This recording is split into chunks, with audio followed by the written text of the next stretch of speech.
And what's up, my good people? I don't know if it's the same for everyone, but I've heard it from a couple of people. It's true for me, so I'm sure it is true for many people. It would seem the older we get, the faster time goes. I experience a great deal of apprehension. It's one thing that does give me initial fear because I just want to live, you know, not knowing when you're going to die. Um, and understanding that that day will come can be a bit overwhelming sometimes, I will admit. But I always find myself to be reflective on the shortness of life because people are dying all around the clock. People dying right now. From the moment I started, it's only been a minute and 10 seconds or so. How many people have died? But this is not about the doom and the gloom, the grim. I just kind of wanted to read an excerpt. And honestly, I don't know how perfectly edited it is. I didn't go through it before um, starting this video. I just pulled it up, and it was something that I wrote, I believe, on February 2nd. Just something that I was experiencing, you know, at night, and just thought I'd share it with you as I'm currently reflecting on the shortness of life. Uh, I when I tested positive for COVID, I wasn't too worried about it. And even initially, I didn't wasn't really concerned of that I would be spending a lot of time away from people, not having physical contact, not having my daughter. Um, and then then the next day, my uncle died. He had COVID. I had just found out that he was in a coma. Now he had pre-existing conditions and things like that, but he died. And and according to this, he died on February 8th, and I had wrote the shortness of life 6 days prior. So without further ado, from this long ass book that may never come out, I don't know. At the time of this writing, it is February 2nd, 2021. The world as we know it is ending. Everyone can't see it, but as time goes on, more and more of us can. It's scary and beautiful. No matter how many times I saw this coming, to actually see it happening is far different from imagining. Corruption is being exposed. Wall Street is being injured. And it seems like the little man will finally have his day. Seems like the meek shall inherit the earth. Anyway, that's not what this post is about. This post is about laziness. Okay, that's what it was about. I silently wish to obtain all of the world's riches that are available to me, but I can't always seem to muster up the mental fortitude to push myself beyond my stubborn contentment. And for someone who is so insatiable, it doesn't really take much to satisfy this taurus. All I need is food and stimulation, sex, video games, TV, etc. But when I'm tired of those things, I want something much greater, or so I tell myself. Really, I just want to set myself up to never have to be anyone's employee ever again. My rebellious nature hates being told what to do, and that's why I have to figure out what it's going to take to get the donkey, me, to have a drink.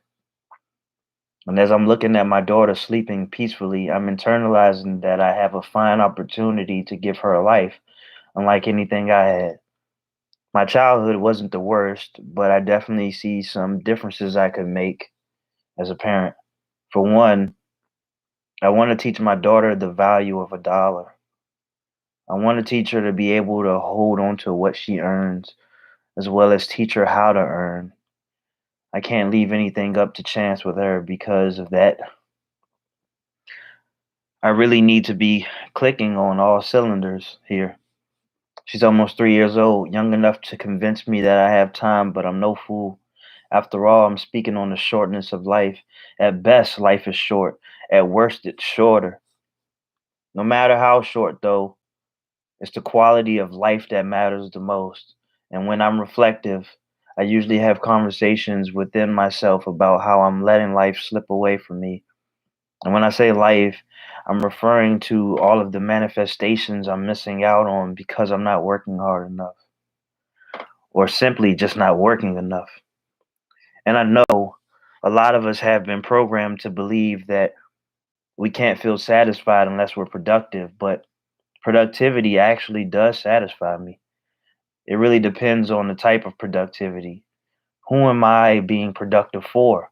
If I'm doing it for myself and my people, that's a lot more satisfying than doing it for corporate America. Fuck corporate America, actually. But anyway, with how fast everything seems to go, especially as I get older, I easily let time slip away with meaningless activities. I procrastinate too often. I sell myself dreams of today with work designated for tomorrow that never comes.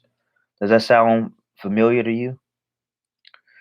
The only benefit I get from procrastinating is I get fed up. And when I get fed up, that's when I start taking action.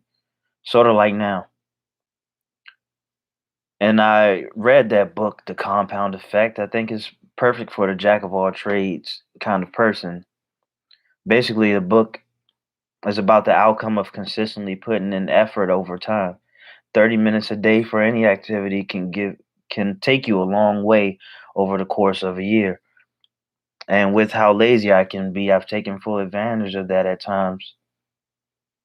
So to be sure that I don't miss out on anything I want to do in life, to have in life, I have to rely on the principles of the compound effect to keep up the momentum. But I need to trust myself more by being more consistent and disciplined. Know that my actions will add up over time. I owe this to myself. You owe this to yourself. All right, so I'm not the best closer. Just after, yeah, 'cause I write slow, so it probably is to write, and I wanted to go to bed. And if there's anything I realized about the morning routines that I get wrong, is that it's very easy to get sucked up in a cycle of meaningless things, things that don't matter. And you know where I'm going when I say these things. It's the scroll. It's always the scrolling, pulling out the phone like it's a morning newspaper. And some of the smartest things I can do as far as the morning goes, because if I'm not quick to get out of bed, then I guess it would be a great habit to not have my phone in bed. I can't reach it. And if I do feel so inclined to get my phone and it's out of bed, well, then I just got out of bed.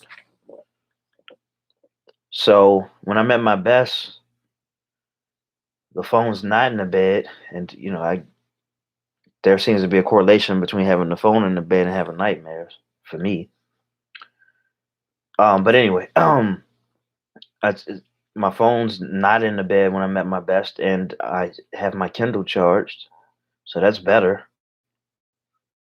Then I just pull it out, and then I'm reading. I mean, I guess I'm always reading if I pull out my phone, but if I pull out any electronic device, really, uh, whether phone or Kindle. But if I pull out my Kindle, I'm reading these books that I've been meaning to read, and I think that's a better way to just to start your day off. Um, of course, meditation, which if you have less distractions, you're probably more likely to do that anyway. Seeing as you don't pick up your phone and like we talk about time going by extremely fast. Really, man, an hour, 2 hours can go by like that. When you're most impressionable, that time is spent just scrolling. Don't know what you're gonna see, just scrolling. Sometimes you see the same thing over and over again, just scrolling. Same things that trigger you. Just keep scrolling. And I mean, no matter, and I mean, I guess it's a good idea, but no matter how many people I unfollow, unfriend, whatever, you still don't know what you're going to get yourself into. Just like on the day where I woke up, and you talking about the mind being highly impressionable, and hear that my uncle died, and then I start questioning if I'm dying, not because of necessarily because of COVID, but then it's to have me reflecting on, wow, I let these past 3 months go by, extremely fast, and I've been feeling, sick for months. You know, who knows the residual damage that was taking place? I was asking myself, and I was kind of freaking out that day, man. My mind was very impressionable, but I started taking action, started doing the things I knew I could do, and so long as I was still alive, I know I had a chance to make things better. What's up, man? How you doing? And so, and here's the thing. My uncle, he was twice the age of myself, and pretty much 60, 61. He's 61 years old. This year I turned 30 years old. Now, at the 30-year mark, this is where a lot of people actually start to feel a combination of things, or maybe one or the other. You know, they feel like, how do I explain this? They feel like it's another dagger to their youth. They feel like they're old. They feel like the dreams that they had of yesterday, yesteryear. Hey, what's up? They feel like it's gone. They feel like they need to hang it up. All right. This is where people start to question why you're still trying to rap, why you're still trying to act, why you're still trying to sing, why you're still trying to dance. Why don't you have a job in corporate America? People question these things. Why don't you have your own place? Why don't you have your own car? And we all buy into this, and we submit to the art of comparison because that seems to be very helpful. And if you can read into my sarcasm, I don't believe that it is helpful at all.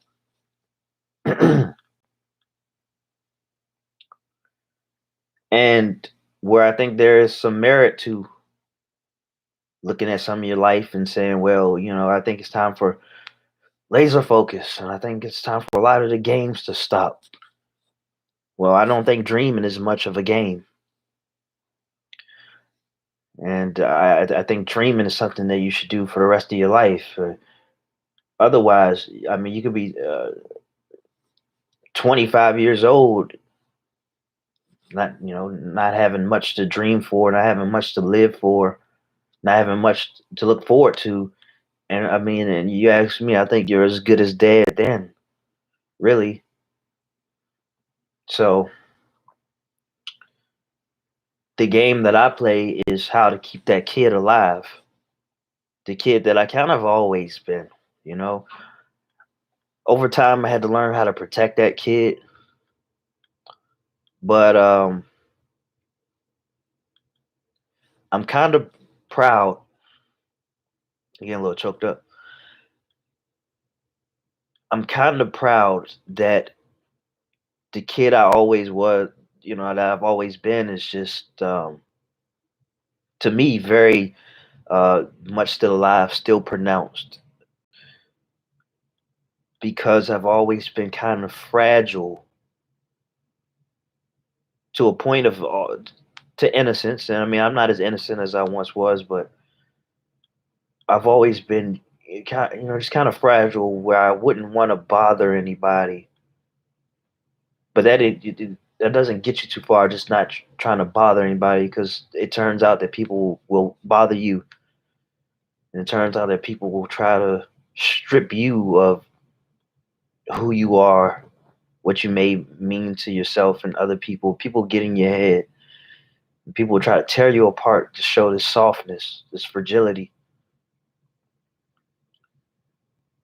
And although I've learned to protect that person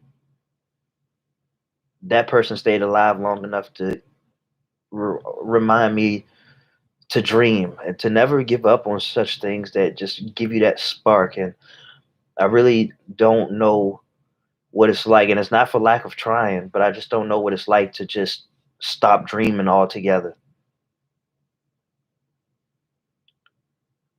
You know, a lot of spark has been lost, especially over the past year or so, just dealing with depersonalization, not feeling able to, mourn completely and not feeling just the greatest sense of joy, but that ability to dream, man. I think that's what keeps you youthful. Something that I would, hold on to for the rest of my life. Is one of the things that actually keeps me alive. All right, let me keep my marker. I want to write something down real quick. Something that I looked up earlier. Nothing big. I just don't want to forget. As I read these comments. Oh, what's my new book about? Some tears. I don't really have a name for it right now. Like at first I was going to call it, something just disgusting. I was going to call it piss and shit and throw up. Just I thought that it would be kind of I don't want to say catchy. I just thought that it would be provocative enough to catch the eyes, but the more I started writing, the more I felt like whether if people see it or not, it needed to have a more serious title. Because I think this is the probably the rawest book that I could put out, and ironically, it's over 100,000 words right now. So I think I'm on to something. It would definitely turn out to be my biggest book, and so it has a lot to do with just some of the harsh realities that we avoid, that we don't really want to face, that we ignore quite often. That you see other people practicing, and you as well, and myself as well. Uh, for that we enable our ability to practice cognitive dissonance. That's really what it's about. Of course, it's going to have an undertone of my perspective as far as what you can do in situations like this, because I didn't want it to be all bitching with no resolve. And because that's definitely how it started off. It was my complaints towards the world and my utter disgust, but as it went on, because I wanted to keep up a theme and make it as dark as possible. Just keep it up. Just be dark and say, there's no hope here. This is terrible. What can we? There's nothing we can do about it. But as time started to go on, and I took some beatings, and the more I started to write, the more I realized that no, there's actually quite a bit we can do about these situations that we find ourselves in. But one of the things that we have to do is be real with ourselves. So I guess that's the best way I could sum up the book, but it's not going to be a book full of just that. All right, I think I'm covering a lot of bases with this one, but it's lengthy. You know what I'm saying? Okay. I'm 56 now, so I have a little time behind me. Do what you want to. Work on your dreams. Travel outside of your comfort ones to maybe zone to see how other people live. It's what makes life worth living. Thank you. Who am I to disagree? You know what I'm saying? That's pure wisdom. That's nothing where I can say, "Oh, I disagree." No, it's pure wisdom. You don't argue against wisdom. I'm just reading through it again. Yeah, do what you want, man. What I find is that we do a lot of things that we don't necessarily want to do, but it's just kind of out of habit. You know what I'm saying? Like like scrolling. Um, it's interesting when you compare what you want to do with the things that you don't want to do, and how we kind of voluntarily, involuntarily do the things that we don't want to do. And when I talk about the things that we don't want to do, I'm not talking about working a shit job. I'm talking about just scrolling aimlessly. Now, you ask anybody, hey, do you want to scroll aimlessly for an hour and a half after you wake up? Who in their right mind would say yeah? Maybe, I mean, I don't know. Maybe some people who are busy all the time, maybe they'll say that. Yeah, I'll take this over that. But, you compare it to, like, well, would you rather wake up in the morning and read for an hour and 30? Of course, people would say, well, I bought these goddamn books. I want to read. But it's interesting how we go with the former, the low hanging fruit, the thing that's not going to get us as far. Something I was thinking to myself yesterday, and the way that I think, really, and maybe we all think like this, I don't know. I like see pictures, and like the picture just gives me the message automatically. You know, I don't know what this particular picture was, but it just shows you how, like, just a flash or something can really get your mind going, and you're trying to interpret things. But basically, I was just saying, like, wow, if I substitute 30 minutes or an hour of an activity that I'm not necessarily fond of, or something that I could just take out of my life because it's not really adding to it, and just put something there that could be a lot more productive, just imagine where I would be 3 months from now, 6 months, a year from now, if I just practice the art of substituting. Substitution. You know what I'm saying? It's a throwaway word and we don't give it much thought. But if you look at a sport, if you look at basketball, I think hockey's a really good one when it comes to substitution, because it makes substitution so goddamn fast you hardly see the players leave the goddamn ice. Anyway, but the art of substitution is so perfect. I mean, first of all, like, it's a team sport, so it's like your favorite player gets taken out of the game, but it's for a reason. First of all, it's not, it's a team sport. It's not an individual sport. It's not one on one, but it's for the whole. It's for the team. You know what I'm saying? You don't do this so you can lose. All right. You don't do this just because the rules say you gotta substitute people. I mean, there actually is no rule saying you gotta substitute at all. You can play somebody the whole game if you wanted to. All right.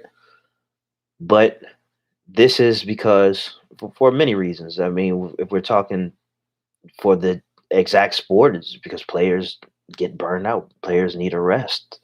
Just like in life, certain things that you do need a rest.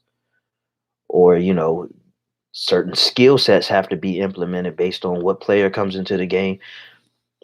And, you know, same goes for, how time's allocated throughout your day. Um, and also, if you look at your body as a team, then you have to do things to, you have to do a bunch of the little things to make sure progression is made, to make sure that things turn out as smoothly as possible, so you can get as close as possible to your desired outcome. And so this is why you will break up your day however you see fit, but you'll take a break from sitting to go stretch, take a break from, doing work on the computer to meditate, to close your eyes. You exercise for the same reasons. You know what I'm saying? Just putting together those, trying to put together the perfect combination to have a solid day. And speaking of days, it started with some blanketed math, vague math, and periodically, every once in a while, over the past few years or so, I would see how many days I've been alive, and as I'm getting close to 30, if I'm not there yet, I know I'm getting close. That would be about 11,000 days, and I just multiplied it by three, and I was like, wow, if I'm lucky, I'd be alive. If I multiply by three, I live to be 90 or so, whatever. That's about 33,000 days. Doesn't really sound like much, really. 33,000 days.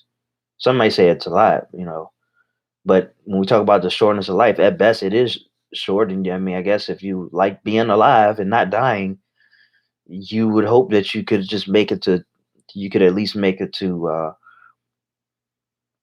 33,000 days. And so I just did the math today to solidify it that if you lived to 100, you lived 100 years, that would be 36,525 days. The 25 is for the leap years. You know what I'm saying? Those 25 days right there adds up. But that's it.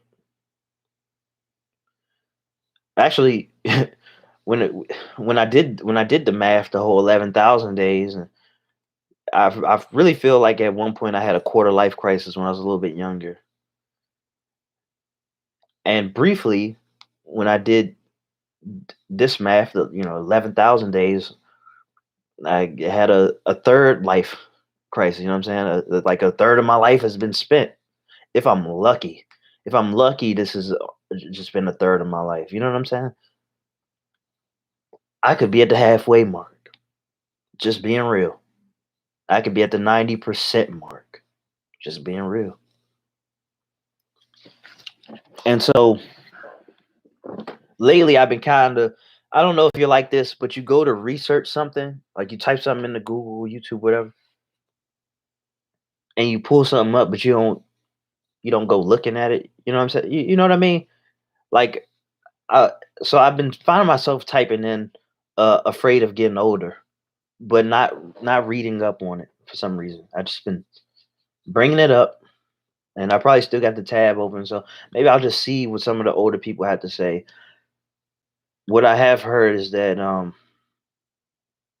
when you reach a certain age, you kind of just embrace it, you know. And something I tell myself, and maybe it's out of ignorance or whatever. I just feel like, well, I mean, I don't know how ignorant it is, but just something that's just kind of a theory to me, or maybe there's just a lot of truth to it. I didn't give it much thought, so I can't really say, can't validate it. But it's just like you die relatively well. Some would say, you die a little bit each day, but the way that I'm trying to paint, you know,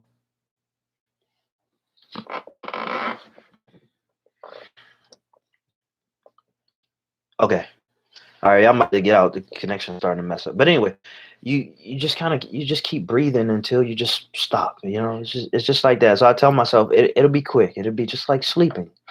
If I die of old age, and there have been some times like this year alone when my chest was hurting quite often. I mean, like very much so, and it could have been gas or I don't know. Could have been my lungs from dealing with COVID, whatever. Where I was kind of afraid to go to sleep. And I'll tell myself, well, I mean, if I stay up, I'll be alive. And I was just wondering, like, would this be the day where I go to sleep and I just don't wake up anymore? It really scared me. But I'm alive, and it's such a trivial thing. I don't know when it's going to happen. Somebody asked me if I knew when I was going to die, if I could find out the day I was going to die, and how, you know, would I want to know? And actually, I think the answer is yes. The answer is yes. And what I said was, if I knew the day I was going to die and how, well, more so the day that I'm going to die. I think that I would have an instant fire under my ass from the very moment I found out. And so, like a lot of you may be thinking right now, I'm sure you are, you know, or I'm sure your mind will go here as well. It's just, well, maybe I should internalize that because I know that there is a day where I'm going to die. Maybe, this is where the cliche comes in: live like it's your last day. It takes on a greater meaning when you internalize that. I even told the person I was talking to, maybe I should just write down like an arbitrary date, a fake date where I'm going to die. Maybe I shouldn't do that. You know, I don't want to really put a spell on myself, or whatever. But like, just even like mention that right now, it almost just like cut out a lot of fat in my mind. It almost just like really, I just felt it happen in real time. Just like, okay, so what are you about to do? What are you gonna do when you're done with this recording? Are you gonna play the game? I mean, maybe I would, but I'm not going to. I have to actually get my child in I don't know, an hour, a couple minutes or so. But where my mind goes when I think about that, when I talk about the instant fire that would be under my ass, has me really contemplating all the things I said I wanted to do but didn't complete yet. The more things I set out to do and complete, the less I'll worry about regret at the end of my life, and it's the more fulfilled I will be, by way of just accomplishing things. And I feel like I, it should be okay to embrace death with open arms. It's only happened to billions of people, trillions of beings. And maybe it's an Americanized way of thinking that has me so afraid, thinking that it's all over. In fact, something that brought up the conversation again of the shortness of life. I was watching Cobra Kai last night, and I know I said I wouldn't watch Netflix again, but at least I'm not paying. But something happened when LaRusso went to Japan, and the bartender was saying, "You have such an American way of thinking." When you say, "He's no longer with us," and they're saying when somebody dies, you can always go see them. Now, I don't know how much that translates to my own personal death. I mean, I can see how it could, but that was more so geared towards the people that you love that you will lose and you won't be able to see again. And that's the beauty of a thing like this, to be able to record these conversations in real time, and hopefully uh, they last as long as they possibly can. I don't know where we're going, but it's an interesting thought. And, we can pull up speeches from 50 years ago, even further back than that, maybe 70, maybe 80 years ago, can hear people. And but it's interesting because it's like, I'll never compare to somebody like a Martin Luther King, I don't think. But the body of work that I put out is a lot more. It's a lot more, it's more vast as far as quantity goes. I'm not going to speak on quality or anything like that. Let other people do that. I'm not trying to get in trouble. But it's just an interesting thing.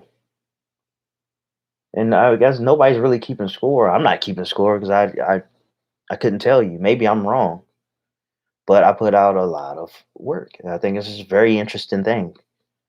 You know, I don't know. That's just a little sidebar conversation, something that I always check in with myself about. Because there's something there though. Because I just think about these people that I like, that are dead, but they left a legacy.